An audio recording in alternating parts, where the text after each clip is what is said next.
Hello guys, welcome to our YouTube channel. Fluent Future YouTube නාලිකාවට ඔයාලව ආදරයෙන් පිළිගන්නවා.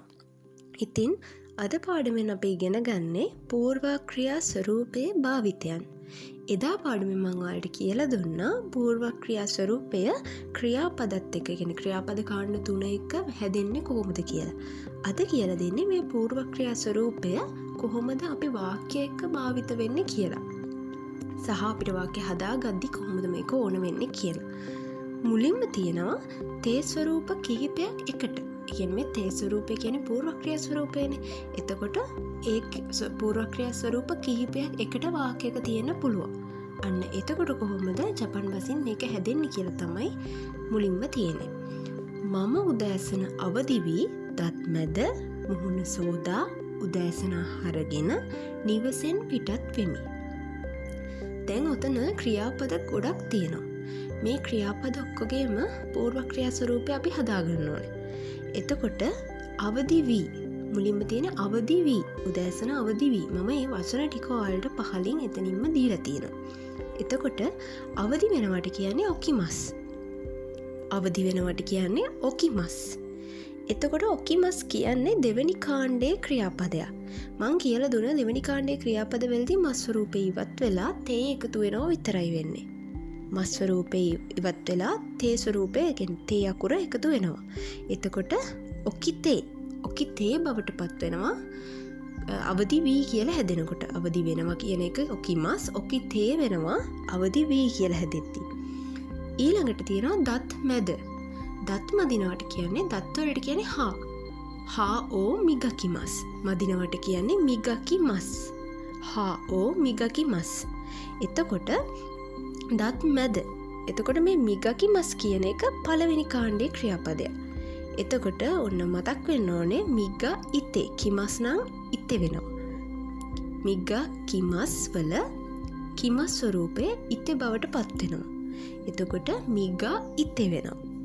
දත් මැද කියද්දි එතකොට හා ඕ මිග ඉතේ. මුහුණ සෝදා. හෝදනවා කියන එකත් අපේ පළවෙනි කාණ්ඩයේ ක්‍රියාපදයක්. එතකොට ඒක හැදෙන්නේ ඒක අරයි මස්. හෝදනවට කියන්නේ අරයි මස්. එතකොට මුහුණට කියනවා කවෝ. කවෝ ඕ අරයි මස්. එතකොට අරයි මස් හැදෙන්නේ ඔයාලට මතක ඇති මං කියලා දුන්නා ඉයන්න ඒ කියන්නේ ඉමස් චිමස් රිමස් මේ තුන තියෙන ඒවා උත්තේ බවට පත් වෙනවා කියලා. ඒ කියන්නේ ක්‍රියාපදයක අවසානයේ ඉමස් හරි චිමස් හරි රිමස් හරි වලින් ඉවර වෙනවා නම් ඒවා උත්තේ බවට පත් වෙනවා කියලා. එතකොට කවෝ අරත්තේ කියලා තමයි හැදෙන්නේ. එතකොට මුහුණ සෝදා කිව්වහම කවෝ අරත්තේ. උදෑසන ආහාරගෙන ඔන්න තබෙමස්නේ ආහාර කනවා කියන එකනේ. එතකොට තබෙමස් කියන්නේ කොහොමත් දෙවෙනි කාණ්ඩේ ක්‍රියාපදය. එතකොට ඒක නිකම්ම තබෙතේ බවට පත් වෙනවා. එතකොට තව අලුත් වචනයක් තියෙනවා පිටත් වෙනවට කියන්නේ දෙමස් කියලා. දෙමස් කියන්නේ පිටත් වෙනවට. එතකොට මේ ටික එකතු වෙලා අපි බලමු කොහොමද වාක්‍ය හැදෙන්නේ කියලා. මම කියන්නේ වතෂී ඊළඟට නිපාතේ වානිපාතේ වතෂිවා උදෑසන අසා. උදෑසනට අපි කියනවා අසා.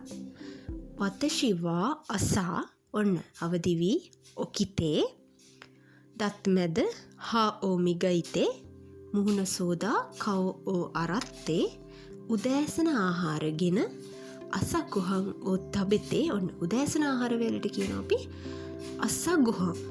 උදෑසනට අසා ආහාර වලට කියනවා ගොහන්. අසා ගොහන් ඕ තබෙතේ නිවසට කියනවා උච්චි. එහෙම නැත්නම් ඊයේ කියලාත් කියනවා උච්චි ඕ දෙමස්. පිටත් වෙනවා. උච්චි ඕ දෙමස්.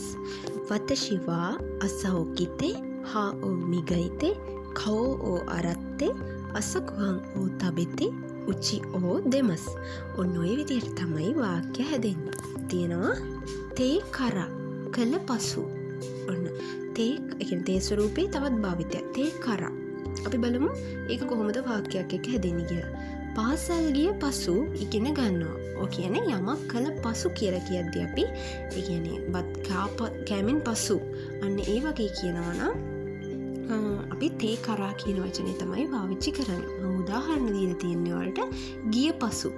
එතකොට කොහොමද හැදෙන්නේ කියලා බලමු. යනවට අපි කියන්නේ ඉකිමස්. එතකොට ඉකිමස් කියන එක මම එදා විශේෂ කරලා කියලා දුන්නා. ඉකිමස් ඊත වෙන්නේ ඉත්තේ වෙන්නේ කියලා. පළවෙනි කාණ්ඩේ වුණත් ඒක ඉත්තේ බවට තමයි පත් වෙන්නේ කියලා. එතකොට ගිය පසු වුණොත් ඉත්තේ කරා වෙනවා. එතකොට කක්කෝ ඒ ඉත්තේ කරා බෙන්කියෝ ශිමස්. පාසල් ගිය පසු ඉගෙන ගන්නවා කියද්දි අන්න ඒ විදිහට තමයි කියන්නේ යමක් කළ පසු කියද්දි ඒ විදිහට තමයි වාක්‍ය හැදෙන්නේ. ඊළඟට තියෙනවා තේ ඉමස් කරමින් ඉන්නවා. අපි මොන හරි දෙයක් කරමින් ඉන්නවා කියද්දි තේ ඉමස් කියලා තමයි පාවිච්චි කරන්නේ. ක්‍රියාපදයක තේ ස්වරූපය හදලා ඒකට ඉමස් එකතු කරනවා. මම උදාහරණ දීලා තියෙනවා දැන් මම ජපන් භාෂාව ඉගෙන ගනිමින් ඉන්නවා. අපි බලමු කොහොමද වාක්‍යයත් එක්ක මේක හැදෙන්නේ කියලා. දැන් කියද්දි අපි ජපන් භාෂාවෙන් කියන්නේ ඉමා. මම නම් වතෂී නිපාතේ වා නිපාතේ ඉමා වතෂිවා. ජපන් භාෂාවට කියන්නේ නිහොන්ගෝ ඉමා වතෂිවා නිහොන්ගෝ ඕ ඔන නිපාතේ වෝ නිපාතේනවා ඉමා වතෂිවා නිහොන්ගෝ ඕ ඉගෙන ගනිමින් ඉන්නවා. බෙන්කියෝ ශිමස් වලින් කියන්නේ ඒක ශිතේ බවට පත් වෙනවා. බෙන්කියෝ ශිතේ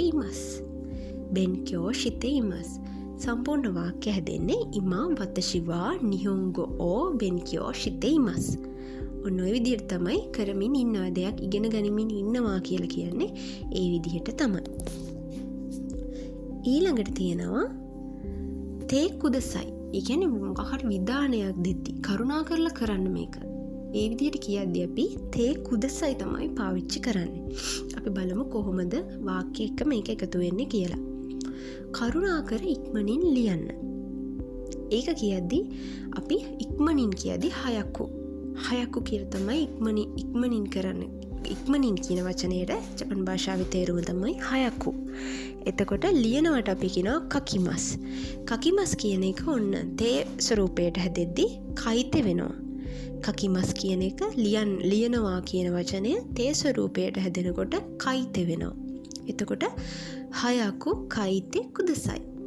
තේ ස්වරූපය හදාගන්නවා අපි මේ ක්‍රියාපදයේ. ඊට පස්සේ ඒකට කුදසයි කියන වචනය එකතු කරනවා. හයක්කු කයිතේ කුදසයි. කරුණාකර ඉක්මනින් ලියන්න. ඔන්න ඔය විදිහට තමයි මේ වාක්‍ය හැදෙන්නේ. ඊළඟට තියෙනවා තේ මොයිදෙස්. කළොත් හොඳයි, කළාට කමක් නැහැ. ඒ විදිහට කියද්දි තමයි තේ මොයිදෙස්. කන්ජි අකුරු ලිව්වට කමක් නැද්ද? කන්ජි කියද්දි කන්ජිමයි. එතකොට නිපාතේ වෝ නිපාතේ කන්ජියෝ ලියනවට අපි කියනවා කකිමස්. ඔන්න තේ ස්වරූපයට හැදෙනවා කයිතේ. ඒකට එකතු වෙනවා මොයිදෙස්. මෙතන තියෙන්නේ ප්‍රශ්නාර්ථයක්. ලිව්වට කමක් නැද්ද කියලා නෙහන්නේ. එතකොට දෙස් කා වෙනවකට. කා අකුරක් එකතු වෙනවා ප්‍රශ්නාර්ථයක් නිසා. එතකොට කන්ජියෝ කයිතේ මොයිදෙස් කා. යන්නේ ඒ විදිහට තමයි ඒ වාක්‍ය හැදෙන්නේ. තේවා ඉකිමසෙන් නොකරන්න. තේවා ඉකිමසෙන්. අපි බලමු ඒක කොහොමද හැදෙන්නේ කියලා. පැන්සලෙන් නොලියන්න. එතකොට පැන්සලට අපි කියනවා එන්පිත්සෝ. පැන්සලෙන් අපි දෙකකින් කරනවා නම් නිපාතේ එන්නේ දේ නිපාතය. එන්පිත්සු දේ කයිතේ වා ඉකිමසෙන්. කකිමස් කයිතේ වෙනවා. වා ඉකිමසෙන් එකතු වෙනවා. එන්පිත්සු දේ කයිතේ වා ඉකිමසෙන්. ඊළඟට තියෙනවා තේ මිමස්. කර බලනවා. අපි බලමු කොහොමද වාක්‍ය හැදෙන්නේ කියලා. ජපන් වලින් කතා කරලා බලනවා. එතකොට ජපන් භාෂාවට කියනවා නිහොන්ගෝ. ඔන්න නිපාතය තේ නිපාතය නිහොන්ගොදේ. කතා කරනකොට අපි කියනවා හනශිමස්. මේක පළවෙනි කාණ්ඩේ ක්‍රියාපදය හනශිමස්. එතකොට ශිමස් තියෙනවනම් ශිතේ බවට පත් වෙනවනේ පළවෙනි කාණ්ඩේදී. එතකොට හනශිතේ ඔන්න එකතු වෙනවා මිමස්. නිහොන්ගොදේ හනශිතේ මිමස්. ජපන් වලින් කතා කරලා බලනවා. ඊළඟට තියෙනවා තේ ඔකිමස්. සිදු කර තබනවා කියද්දි අපි බලමු කොහොමද මේක වාක්‍යයක එකතු වෙන්නේ කියලා. අලුත් වචන ඔක්කොම පාඩම් කර තබනවා. අපි බලමු කොහොමද මේක වාක්‍යයක හැදෙන්නේ කියලා. අලුත් වචන වලට කියන්නේ අපි අතරශී කොතොබා. එතකොට අතරශී කොතොබවා ඔක්කොම කියද්දි සෙන්බු. සෙන්බු කියද්දී ඔක්කොම ජපන් භාෂාවේදී සෙන්බු කියලා කියන්නේ ඔක්කොම කියලා අදහස් කරද්දී. එතකොට අතරශී කොතොබවා සෙන්බු බෙන්කියෝ ශිතේ ඔකිමස්. බෙන්කියෝ ශිමස් කියන එක තේ ස්වරූපයට එද්දී බෙන්කියෝ ශිතේ වෙනවා. ඒකට අපි ඔකිමස් එකතු කරනවා. බෙන්කියෝ ශිතේ ඔකිමස්. අතරශී කොතොබවා සෙන්බු බෙන්කියෝ ශිතේ ඔකිමස්. ඔන්න ඔය විදිහට තමයි වාක්‍ය හැදෙන්නේ සහ ওই ටික තමයි තේ ස්වරූපයේ භාවිතයන්. අද පාඩමෙන් මම ඔයාලට කියලා දුන්නේ පූර්ව ක්‍රියා ස්වරූපයේ භාවිතයන් එහෙම නැත්නම් තේ ස්වරූපයේ භාවිතයන්. එහෙනම් ඊළඟ වීඩියෝ එකෙනුත් මම ඔයාලට අලුත් පාඩමක් කියලා දෙනවා.